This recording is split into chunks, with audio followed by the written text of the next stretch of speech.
नमस्कार दोस्तों, स्वागत करता हूं आप सभी का हमारे चैनल पर एक बार फिर से। तो दोस्तों आज हमारा ये मैथ्स का सेकंड क्लास होने वाला है। ठीक है, मैथ्स का ये सेकंड क्लास होने वाला है और इसमें आपको करीबन 10 या 12 क्वेश्चन देखने मिलेगा। और ये वही सब क्वेश्चन है दोस्तों जो आपके सीटेट के एग्जाम में दोस्तों बहुत बार पूछे जा चुके हैं। ठीक है, तो दोस्तों इस 10 या 12 क्वेश्चन में आप लोगों का कितना स्कोर बन रहा है ये दोस्तों आप लोग कॉमेंट बॉक्स में ज़रूर अपना स्कोरिंग लिख दीजिएगा। ठीक है, तो चलिए अभी शुरुआत कर लेते हैं। देखिए पहला नंबर का जो सवाल है कि 1 से लेकर 100 तक की संख्याओं में जीरो कितना बार आता है। तो इसको कैसे बनाएंगे दोस्तों, जिसमें जिसमें जीरो आता है दोस्तों हम वैसे वैसे पहले संख्या को लिख लेते हैं। तो 10 में जीरो आता है, 20 में आता है, 30 में आता है, 40 में आता है, फिर 50 में आता है, 60 में आता है, 70 में आता है, 80 में आता है, 90 में आता है और दोस्तों आपका 100 में आता है। ये सभी में जीरो आता है। ठीक है, अब जीरो की संख्या को हम क्या करेंगे, काउंट कर लेंगे। देखिए 1 2 3 4 5 6 7 8 9 और इसमें 2 जीरो है। ठीक है, 10 11। तो यानी 1 से लेकर 100 तक की संख्याओं में अगर जीरो की संख्या की बात करें तो वो 11 आ रहा है। तो ऑप्शन नंबर 3 दोस्तों इस क्वेश्चन का राइट आंसर हो रहा है। चलिए आगे का सवाल देखेंगे। देखिए 5 6 4 3 1 में, ठीक है, 5 6 4 3 1 में 6 के स्थानीय मान तथा 4 के अंकित मान में अंतर। ठीक है, 5 6 4 3 1। तो 5 6 4 3 1 लिख लेंगे पहले। ठीक है, उसके बाद हमको क्या बोला है कि 6 के स्थानीय मान, तो यहाँ पर 6 यहाँ पे है आपका, 6 लिख देंगे और 1 2 3 को जीरो यहाँ पर लगा देंगे। ठीक है, ये आपका 6 का स्थानीय मान निकल गया।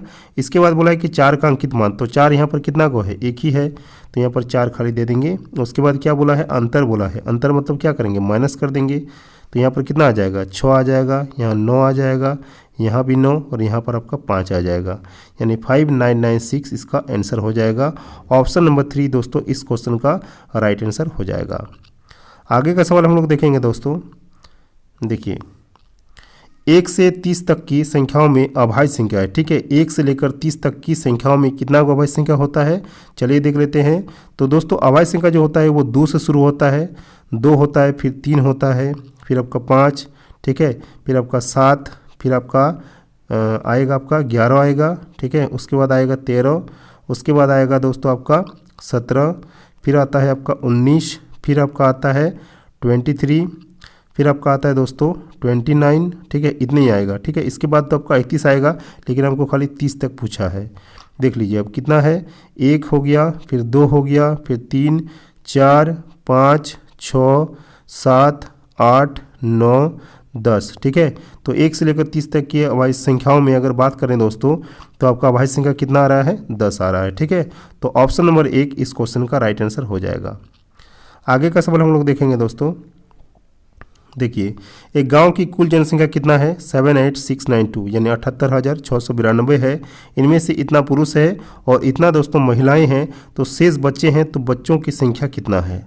ठीक है, तो यहाँ पर कुल जो जनसंख्या है वो इतना है और पुरुष इतना है, आपका महिला इतना है। तो पहले क्या करेंगे, इन दोनों को हम क्या कर देंगे, ऐड कर देंगे। ठीक है, तो 29642। ठीक है, और उसके बाद कितना है 28167 दोनों को हम क्या कर देंगे, ऐड कर देंगे यानी जोड़ देंगे। तो कितना हो जाएगा, यहाँ पर 9 हो रहा है, यहाँ पर 10 हो रहा है, यहाँ पर 8 हो रहा है, यहाँ पर 17 हो रहा है और यहाँ पर 5 हो रहा है। ठीक है, 57,809 ये हो गया पुरुष और महिलाओं की संख्या और ये हो जाएगा दोस्तों आपका गांव की जनसंख्या। ठीक है, तो इसमें हम क्या करेंगे, गांव की कुल जनसंख्या में से पुरुष और महिलाओं की संख्या को अगर घटा देंगे दोस्तों तो मेरा क्या निकल जाएगा, आपका बच्चों की संख्या निकल जाएगा। तो चलिए कर दीजिए, घटा दीजिए यहाँ पे 78692। ठीक है, और उसके बाद कितना है यहाँ पर 57809। ठीक है, यहाँ पर कितना हो जाएगा आपका, यहाँ पर 3 हो गया, यहाँ पर आपका कितना हो गया दोस्तों 8 हो गया, यहाँ पर आपका हो गया 8, यहाँ पर हो जाएगा आपका 0 और यहाँ पे आपका कितना हो रहा है दोस्तों 2। ठीक है, तो यहाँ पर कितना हो जाएगा 20883। ठीक है, 20883 ये आपका क्या निकल के आ गया, बच्चों की संख्या निकल के आ गया। तो ऑप्शन नंबर 1 इस क्वेश्चन का राइट आंसर यहाँ पर आपका हो जाएगा। चलिए आगे का सवाल हम लोग देखेंगे। देखिए एक त्रिभुज की ऊंचाई, ठीक है, और आधार क्रमशः कितना है, 6 सेंटीमीटर है और 5 सेंटीमीटर है, तो त्रिभुज का क्षेत्रफल क्या होगा। ये आपका त्रिभुज है, ठीक है, ये आपका क्या होता है दोस्तों, ये ऊंचाई होता है और ये आपका आधार होता है। तो क्या होता है त्रिभुज का क्षेत्रफल की अगर बात करेंगे दोस्तों, तो एरिया क्या होता है त्रिभुज का, 1/2, ठीक है, आधार गुना ऊंचाई, क्या होता है, आधार गुना ऊंचाई। तो यहाँ पर आधार कितना है, आधार आपका 5 है, ठीक है, और अगर ऊंचाई की बात करें दोस्तों तो ऊंचाई आपका कितना है, 6 है। तो लगा दीजिए यहाँ पर 6, 2 से यहाँ पर कट जाएगा, 2 तिया 6 हो जाएगा, तो 3 5 हो जाएगा दोस्तों, 3 5 15 हो जाएगा। तो ऑप्शन नंबर 1 इस क्वेश्चन का राइट आंसर हो जाएगा आपका 15 वर्ग सेंटीमीटर, ठीक है। चलिए आगे का सवाल देखेंगे। देखिए 48 के गुणनखंडों की संख्या है, ठीक है, 48 के गुणनखंडों की संख्या कितना है। तो 48 किसे किसे कटता है, चलिए देख लेते हैं। देखिए 48 आपका 1 से कटता है, फिर आपका 2 से भी कटता है, फिर 3 से भी कटता है, फिर 4 से भी कटता है, फिर आपका 6 से भी कटता है, फिर आपका 8 से भी कटता है, फिर 9 से कटता है, फिर आपका 12 से कटता है, फिर आपका 16 से कटेगा, और फिर आपका 24 से कटेगा, फिर आपका बस इतने तक, ठीक है, और एक 48 खुद से कट जाएगा।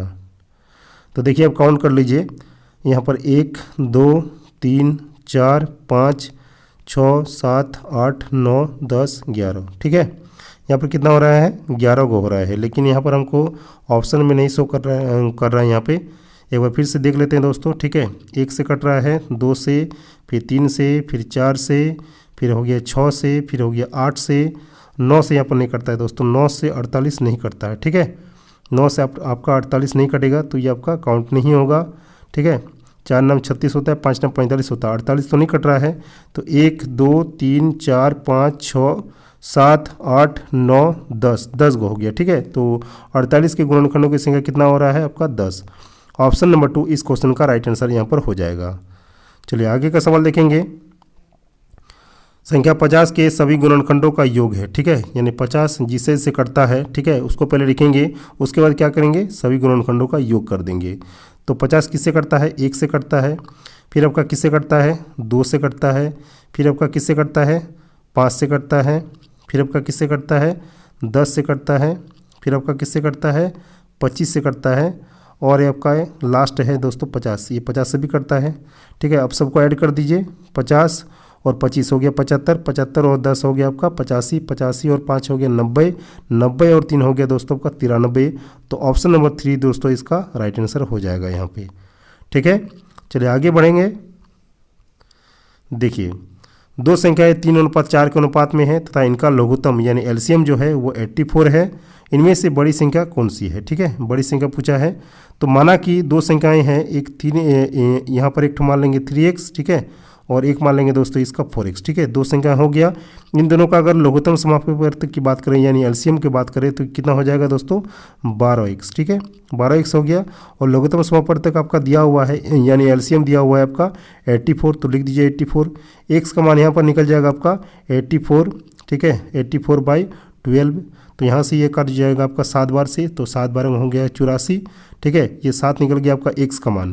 तो इसमें पूछा है हमको कि सबसे बड़ी संख्या देख, तो यहाँ पर देखिए 3 और 4 में कौन बड़ा है आपका, 4 बड़ा है, ठीक है। तो यहाँ पर कितना हो जाएगा 4x, यानी 4 को 4x, ठीक है, 4x हो गया।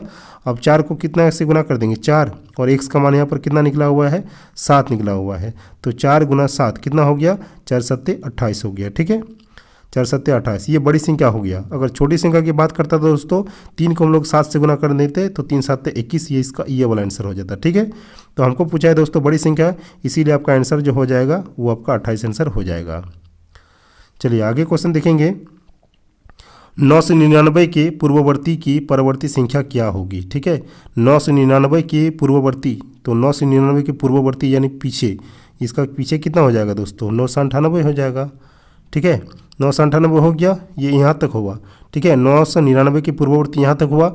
उसके बाद क्या बोला है कि इसकी परवर्ती क्या होगी, तो इसकी परवर्ती में यानी इसके बाद वाला, अब इसके बाद वाला में क्या होगा, एक फिर जुड़ जाएगा आपका, ठीक है, यहाँ पर आपका कितना हो जाएगा 998 हो जाएगा, यही वाला आपका हो जाएगा 998 में क्या कर देंगे, एक जोड़ देंगे, तो ये कितना हो जाएगा आपका 999, ठीक है। तो फिर से आपका कौन सा हो गया दोस्तों, ऑप्शन नंबर 4, ठीक है। चलिए आगे का क्वेश्चन देखेंगे। देखिए यदि 5 के 5 चौथाई का आधा, ठीक है, यदि 5 के 5 चौथाई का आधा कितना है 200 है, तो 5 के 20 गुने का मान क्या होगा। ठीक है, बहुत ही इंपॉर्टेंट क्वेश्चन है। तो 5 के 5 चौथाई, 5 के 5 चौथाई यानी 5/4 का आधा मतलब का 1/2, ये कितना है आपका 200 दिया हुआ है। ठीक है, तो इसको पहले निकाल लीजिए। ये कितना हो गया, ऊपर ऊपर में गुना करें तो 25 हो गया, 25 और यहाँ पर कितना हो जाएगा 4 दूने 8, 8 को 200 से गुना करेंगे तो ये कितना हो जाएगा 1600 हो जाएगा। ठीक है, तो 25 का निकल गया कितना आपका 1600 निकल गया। ठीक है, 25 का 1600 निकल गया। अब यहाँ पर बोला है कि 5 के 20 गुना, तो 5 का 20 गुना कितना हो जाएगा 5 गुना 20 यानी कितना हो गया आपका 100 हो गया। ठीक है, 100 हो गया। तो इसका मान हमको निकालना है। तो 100 को हम लोग कैसे लिख सकते हैं दोस्तों, 100 को हम लोग लिख सकते हैं 25 गुना में कितना लिख सकते हैं 4 लिख सकते हैं। ठीक है, 25 गुना 4, क्योंकि 4 25 से कितना होता है 100 होता है। ठीक है, अब ये जो 25 है, ये जो 25 है, इस 25 का मान कितना आया आपका 1600 आया है। तो 1600 इसके मान पर बैठा दीजिए, 25 के मान पर बैठा दीजिए।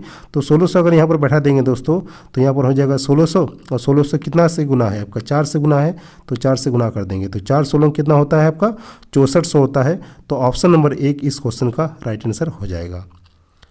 चलिए आगे का क्वेश्चन और नहीं है दोस्तों। ठीक है, 10 क्वेश्चन था आपका। तो आप लोग को कैसे लगा दोस्तों, अगर वीडियो अच्छा लगा तो वीडियो को लाइक कीजिए, चैनल पर अगर नए आए हैं तो सब्सक्राइब कीजिए। मिलते हैं